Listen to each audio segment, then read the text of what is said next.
திமுக கூட்டணியில் இருந்த காங்கிரஸ் திமுகவோட இணைந்து தான் 5 தொகுதிகளில் ஜெயிக்குது. ஆனால் திடீர்னு வந்து தாவேகாவுக்கு சப்போர்ட் பண்ண போக ஆரம்பிச்சிட்டாங்க. இது வந்து மத்தியில் செல்வாக்கோடு இருக்கக்கூடிய ஆட்சி பொறுப்பில் இருக்கக்கூடிய பாரதிய ஜனதாவுக்கு ஒரு உறுத்தலாக இருக்குது.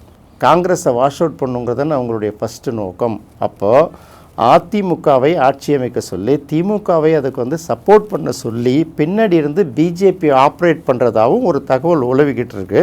இது எப்போ உருவாச்சுன்னா, சூப்பர் ஸ்டார் ரஜினிகாந்த் இருக்கார் இல்லையா, அவர் போய் முன்னாள் முதல்வர் மு.க. ஸ்டாலினை சந்தித்து பேசினதுக்கு அப்புறம்தான் இந்த தகவலே தமிழகம் முழுக்க இந்தியா முழுக்க பரபரப்பாக புதன்கிழமை அன்னைக்கு பரவ ஆரம்பிச்சுது.